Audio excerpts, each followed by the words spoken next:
भाजप नेते किरीट सोमय्या यांनी धारावीच्या मस्जिदीच्या मुद्द्यावरून सहाय्यक आयुक्तांची बीएमसीच्या भेट घेतलेली आहे। जी नॉर्थ कार्यालयामध्ये तुम्ही आलेला होतात, सहाय्यक आयुक्त यांच्याशी चर्चा केलेली आहे। काय नेमकं म्हणणं मांडलेलं आहे आणि आता पोलीस स्टेशनला सुद्धा तुम्ही जाणार आहात?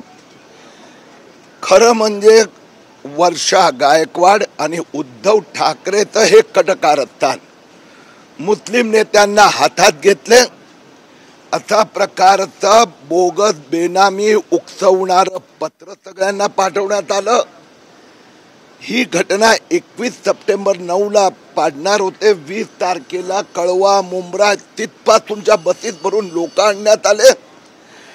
आणि गंमतीदार गोष्ट अशी आहे की वर्षा गायकवाडला माहित आहे की हे मस्जिदीतलं सुमारे 1000 स्क्वेअर फीट 40 फूट उंचीचं बांधकाम हे गैरकायदेशीर आहे। ते वर्षा गायकवाडला माहित आहे, त्या मस्जिदीतल्या ट्रस्टीला माहित आहे, त्यांनी लिहून दिलं, कबूल केलं।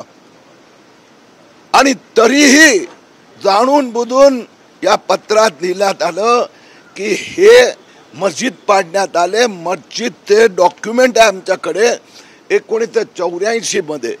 तिथे फक्त 300 फूटचं बांधकाम होतं, त्याला परवानगी होती, त्याला कोणी हात लावत नाही। तिथे अचानक गेल्या काही महिन्यात 1000 स्क्वेअर फीटचं बांधकाम 40 फूट उंचीचं वाढवण्यात आलं। आणि जाणून बुजून मस्जिद तोडणे मोदी के आदमी आ रहे, मस्जिद तोडणे मोदी के आदमी आ रहे असं सांगून ह्या लोकांना भडकवण्यात आलं।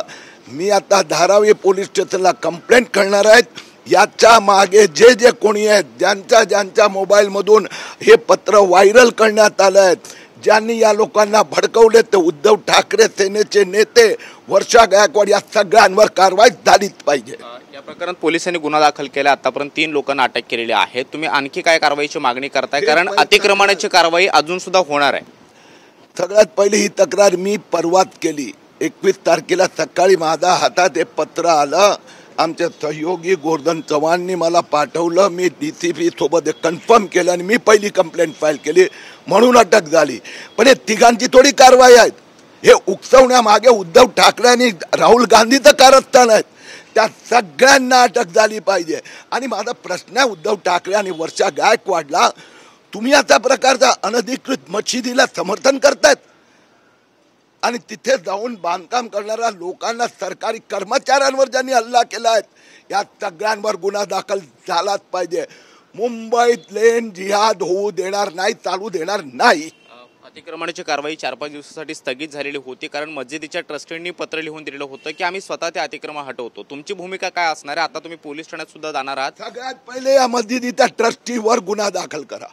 आता मस्जिदीच्या ट्रस्टीने कबूल केलंय की त्यांनी अनधिकृत बांधकाम केलं, मग वर्षा गायकवाड जाऊन त्यांच्या विरोधात काय तक्रार करत नाहीयेत?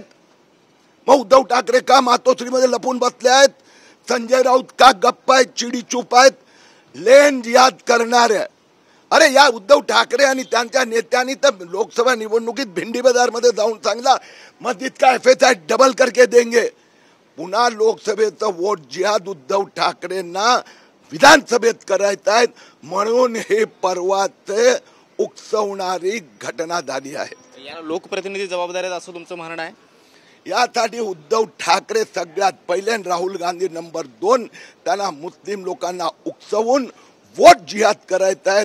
त्यासाठी ते लव जिहाद आणि लेन जिहाद करतायत, त्यांना दाब द्यावा लागणार। पाहतोय की भाजप नेते किरीट सोमय्या आपल्यासोबत होते आणि जी नॉर्थ या बीएमसीच्या कार्यालयामध्ये ते पोहोचलेले होते। त्यांनी रितसर निवेदन जे आहे ते सहाय्यक आयुक्तांना दिलेलं आहे, शिवाय पोलीस ठाण्यात सुद्धा जाऊन ते तक्रार करणार आहेत आणि या प्रकरणामध्ये कठोर कारवाईची मागणी सुद्धा त्यांच्या वतीने केली जाणार आहे। आणि त्यामुळे धारावीतली ज्या मस्जिदीचं बांधकाम अनधिकृतरित्या बांधण्यात आलं, त्याचं ताबडतोब त्याच्यावरती अतिक्रमणाची कारवाई केली जावी, ही प्रमुख मागणी भाजप नेते किरीट सोमय्या यांच्या वतीने केली जाते। पुढे जर्नलिस्ट प्रेम म्हात्रे सोबत कृष्णा सोनारवाडकर, TV9 मराठी, मुंबई।